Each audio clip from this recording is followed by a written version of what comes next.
Our series that I mentioned last week was word pictures, and the picture today is a stump. A stump.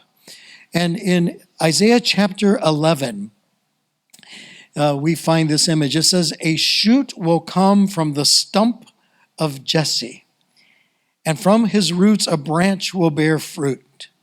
And the Spirit of the Lord will rest upon him, the Spirit of wisdom and of understanding, the Spirit of counsel and of might, the Spirit of knowledge and the fear of the Lord. And he will delight in the fear of the Lord." A shoot will come from the stump of Jesse. You see, stumps are hard realities. There's something sad about a stump. Because whenever you see a stump, you see what used to be. You see what was. Stumps are hard realities. I remember when I was a little kid, there was an old walnut tree right in the front yard of the farmhouse where we lived. And oh, I love that old tree. It was my adventure land. I would climb the tree. I'd swing on the branches. My brothers and I, we pounded some boards in there, and it became a castle for us. And it was close to the road, so cars would be driving by, and we'd pretend like we were the soldiers, and they were the attackers coming against us. And we imagined ourselves with our bows and arrows going after all of those attackers as they were coming. I mean, great adventures happened in that tree. Then I grew up and got married and had kids. And one time I was driving my family back to Mom's house for a holiday, and we turned the corner, and I was just dismayed because the walnut tree was gone. It was chopped down, just cut down. It was just an old stump. I said, "Mom, what happened? What'd you do?" And she says, "Well, the county workers came by, and they said that they noticed that the old tree was dying, and they were afraid it would fall over on the road and kill somebody. And so I said, well, you guys might as well just cut it down then." So they did. They cut it down. They chopped it up into firewood. And I said, "You turned my castle into firewood? That's what you did with it?" And she goes, "Yeah, that's the best way to go." But all that was left was an ugly old stump. And old stumps are hard realities. There's something sad about a stump. And when I was a pastor, our church outgrew our little house on the prairie facility. It grew, and it needed a bigger church. And so we bought property on the edge of town. It was this beautiful wooded lot. It was really, really gorgeous. And I thought, wouldn't that be cool to have a church nestled in the woods? And when people come into town, they see this church just hidden away, the church in the wildwood, that'd be great. And so we found this logger, and we said to the logger, "Listen, what we want you to do is do some selective logging. Just take out the bad ones, but leave the good ones so we can have our church nestled in the woods." And so then the logger went to work, and I received a phone call from a neighbor, and she was just irate. She was freaking out. And, oh my goodness, seriously? No, you can. And I went over, and guess what? That logger had clear cut the entire thing. He said, all of them are bad. Every one of them. They're all bad trees. Bad loggers, what it was, not bad tree. He clear-cut the whole thing. It was just a bunch of stumps. Oh, it took forever before we got on good terms with the neighbors again after that. And I was just heartbroken. There's just something wrong about a stump. And then a few years ago, a tornado came through our community, just whipped right through, and these high, horrible winds, they ripped off the shingles off our house. It blew our front porch down, did major damage to our house, riddled all the siding with hail. My wife, Kathy, and Hannah, they were hunkering down in a closet in the basement. I mean, it was like a freight train kind of deal. And I was on the other side of town, and by the time I got there, I just couldn't believe what I saw. Like our front porch collapsed. The house was a mess. Shingles gone off the roof. Looked like half of our roof was gone. But the thing that was most disheartening was we had this long line of trees that protected us. Like it was like privacy. It was like a whole hedge of privacy. And it was gone. It was gone. Every one of them snapped off like a toothpick. And there they were just laying in our front yard. I was, oh no. And there were friends who came, and those guys helped us with chainsaws. They started chopping up all those old pines. And And there's our house now right out in the middle of everything. And I remember Kathy and I, we were interviewed by the news as we're standing there wet and bedraggled and forlorn and looking at all of our trees. And we're sad and grateful for our friends, but we're so sad that we lost our trees. In fact, that was the biggest loss for us, was the trees. Our house that was so protected and nestled away. Now it's just out there for everyone to see. And so gawkers would drive by real slow just to take a look, see what the preacher's up to now. And say, oh, there's just something severe about a stone.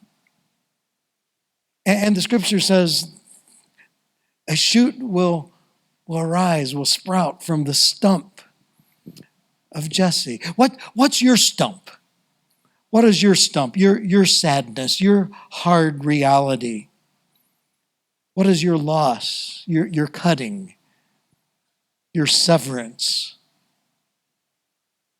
Christmas has a way of amplifying all that. Have you noticed that? That if you're lonely, Christmas amplifies it.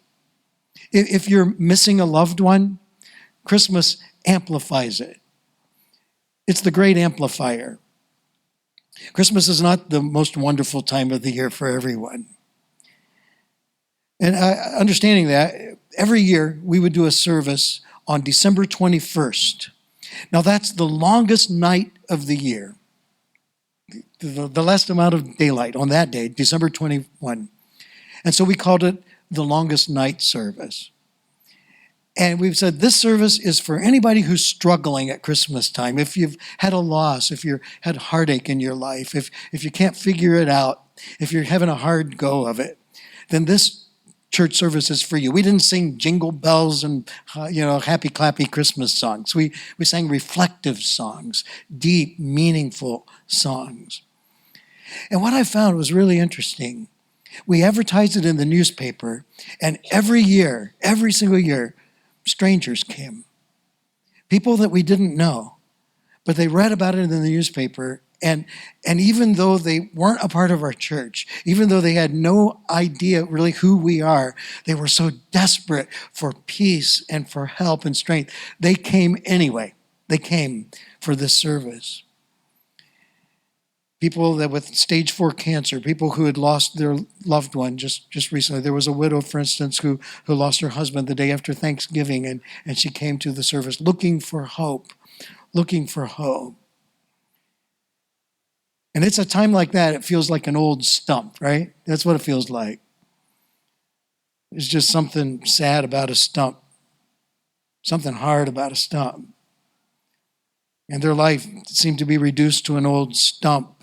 And it was after one of those services that I wrote a poem based on this passage in Isaiah that I just read to you. A shoot shall arise from the stump of Jesse. And it goes like this. Just an ugly old stump, that's all it was. And old stumps carry no hopes or dreams, only maps and memory rings of thirsty days and hard toil and weary longings embedded to the core. Just an ugly old stump, a dwarfed reminder of what once was and all that might have been, if only. But old stumps carry no hopes or dreams, only scarred rememberings of lightning strikes and howling winds, of squirrels and hammerheads, of children's summer play. All these things now faded away to just an ugly old stump, useless for humans, except to sit, to rest, to think. And hurried humans hardly take the time to do such things. Just an ugly old stump, that's all it was. And old stumps carry no hopes or dreams. Or do they? Look again. Could it be a sprout of green? What could that possibly mean? When life is reduced to a stump, look again. Look for the sprout of green. Just before I took my first church, I was a rookie pastor getting ready to go out and take the hill, and I lived in Southern California at the time. And so I wrote a letter to all the pastors of the great churches in the area, asking if I could meet with them. And several of them agreed to meet with me. And it was wonderful. I learned from it, took notes and stuff. One of them was a television preacher named Robert Schuller. I don't know if you ever heard of that guy or not. He had a television program called The Hour of Power. He was like a positive, inspiring kind of guy. I didn't agree with all of his theology, but I've learned you can learn good things from somebody even if you don't agree with everything they say. It's kind of like walleye, eating walleye. You eat the fish and spit out the bones. So I found that worked out pretty good. So I wrote a letter to him, and he responded and said, yes, I'd love to meet with you. So I went to go meet Dr. Schuller, and it was in that meeting that he gave me some really inspiring words, really great encouragement. In fact, there's some slogans that he gave to me that I use all the time. Like, Ethan, remember with the praise team, when we all meet together? What I say something to you guys. I say, knock them alive and give them heaven, right? Yeah, well, Schuller taught me that. He said, when you go, you just knock them all alive and give them heaven, is what he said. So I've tried to do that. Now, it just so happened that the day before I was to meet with Dr. Schuller, a tragedy happened back at my home in Ohio. My father had a blood clot that hit his leg, and the doctor said that he had to have his leg amputated immediately to save his life. Oh, it was just devastating. And I made plans. I made an airplane ticket. I bought a ticket so I could go the next week to go be with my father after this terrible loss in his life. And so I was meeting with Dr. Schuller, and I told him about my dad. I said, today, my dad's going to have his leg amputated. And could you just say a prayer for him? And he said, I sure will, because I can understand that. My daughter had her leg amputated. It was really hard. She was in an accident and she lost a leg. And he said, I wrote a book in the aftermath of that. And I'd like to give it to you, to give to your dad. The book was called Tough Times Never Last, but Tough People Do. And so he took the book off the shelf and he signed it. He says, dear, what's your dad's name? Andrew. Dear Andrew, look at what you have left. Never look at what you've left.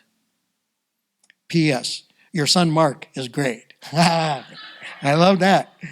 So I took that book and I went immediately to a post office, and I did a next day air kind of thing. I wanted Dad to get that as quick as he could. The next day I sent it off. That very day I sent it off, next day air. That night, I received a distressing phone call. They said, if you want to see your dad, you need to come right away because things have turned bad for him. He's not going to make it. I immediately changed plans. I got an immediate flight then. And while I was flying home, my father died. The next day, I was back at the old home place. And the mailman came. Mom asked me to go out and get the mail, and I walked past the old stump in the front yard and out across the street into the mailbox, and there was the package that I had sent to my father. I opened it up and I looked at what he had written. Look at what you have left. Never look at what you've left. It was for me. It was for me. And when life feels like it's just an ugly old stump, look at what you have left. Look at what's here. Look at what's now. Look again. You'll see the sprout of grain. I wondered when Dad died what was going to happen to my mom. I really did, because her life orbited around him. He was a pastor, and she was a pastor's wife. That's just all she did was pastor wife stuff. And she orbited around him. And then the center of her orbit died. She was orbitless. Now what's she going to do? I really worried about her. But you know what Mom said? She goes, well, just because Andy died doesn't mean that I'm going to die too. So I'm going to live. And so she decided to live, to put as much living into her life as she could. She joined a grief support group and got so much help out of that she started leading grief support groups. She volunteered for hospice.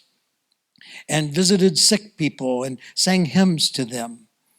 Um, our county back home was a dry county. I mean, like they didn't have beer joints. Like, one of the few in America. And there was an initiative on the ballot to put alcohol into the county. Guess what she did? This senior citizen lady and another widow lady, the two of them together went door to door to every single house in the township saying, now you wouldn't want to have that all awful liquor. It's going to mess up people's lives and stuff, would you? You're going to vote no on that, aren't you? And they voted it down. They voted it down. There was a porn shop that opened up, an adult bookstore just a mile from her house. Well, that did it for Mama. You know what she did? She rallied some troops, and they all got together with signs that said, real men don't use porn, and stood outside. And her hospice work just continued on. It grew and grew and grew. She knit and she crocheted and made quilts and stuff and sold that for hospice. Raised $30,000 for hospice. Even when she was 94 years old, she was still visiting people. Like she would say, I got to go visit the old people now. And I didn't have the heart to tell her that she was older than all of them. She was awarded the honor as the Morrow County Senior Citizen of the Year, and the largest hospice organization in the state of Ohio. They gave her one of the most prestigious honors to say, you are what we wish every hospice volunteer would be. None of that would have happened if she would have stayed in my dad's orbit, or if she would have just given up because he died.